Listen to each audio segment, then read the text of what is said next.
Et hello tout le monde et bienvenue dans ce nouvel épisode de Breaking News dans lequel on découvre le nouveau set collector Ghostbusters que Lego nous a leaké pour ce mois de novembre. Donc set numéro 10-274, il s'agit de la légendaire Cadillac Ecto One, une bonne grosse boîte de 2352 pièces quand même.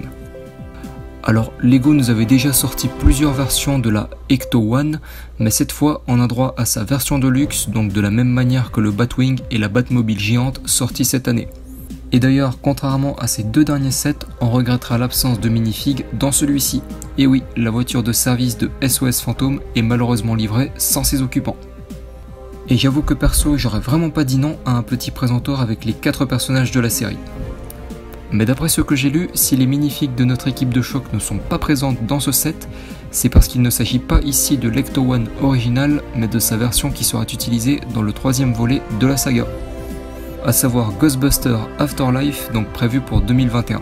Alors est-ce que c'est justifié Perso, je sais pas trop, je suis très mitigé là-dessus, mais bon, je vous laisse en débattre en commentaire.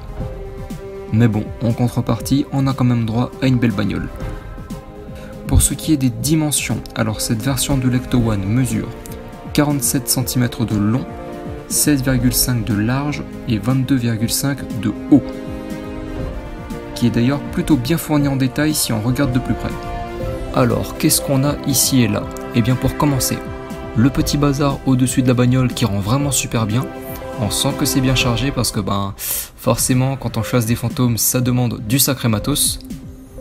Ensuite, grosse fonctionnalité qui a pas mal fait parler d'elle, les portières s'ouvrent et le siège arrière droit pourra coulisser vers l'extérieur pour devenir un poste de tir.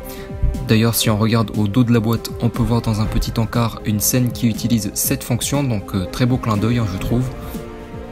On notera aussi la présence d'un pack à protons, donc en brick build. D'ailleurs, j'aime beaucoup ce genre de petits accessoires à construire soi-même, je trouve que ça égaye un petit peu, ça rajoute une touche de détail.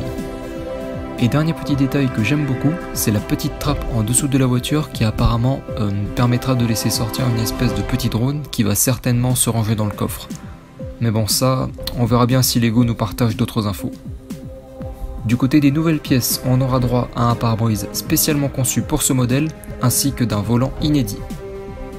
Et puisqu'on parle des pièces, alors on aura aussi droit à 3 briques de 4x3 avec le logo de la franchise bien tampographié dessus, tandis que les taches de rouille, elles, seront des stickers à coller. Et donc il sera possible apparemment de choisir entre la version originale du véhicule et celle qui sera présente dans le film qui sortira en 2021. Et pour cela, il suffira juste de ne pas coller ces fameux stickers pour que la Cadillac garde un aspect moins délabré. Et il faudra aussi déplacer l'échelle, qui je le rappelle se trouve du côté gauche du véhicule, vers le côté droit, pour au final obtenir la version originale du véhicule. Dernière petite info, si la forme générale du véhicule nous rappelle une certaine Aston Martin, eh bien c'est tout simplement car il s'agit du même designer, à savoir Mike Piacchi, qui a travaillé sur ce nouveau véhicule. Donc on retrouve un peu la même technique au niveau de la forme du véhicule comme je l'ai dit, avec ses pièces à moitié arrondies, qui donnent paradoxalement une forme assez carrée au final à la voiture, donc on peut dire que le monsieur sait comment laisser sa signature. Donc voilà pour le petit récapitulatif de ce nouveau set. Alors, concernant mon point de vue, je ne sais pas trop encore si je vais me délester de 200 € pour ce set. Alors, pas qu'il ne me plaise pas, bien au contraire, mais bon, j'ai déjà fait quelques emplettes ces derniers jours et comme vous le savez, je galère pas mal à trouver de la place. Donc sur ce, écoutez, on se dit à très bientôt pour la prochaine vidéo. D'ici là, prenez soin de vous et à la prochaine. Ciao!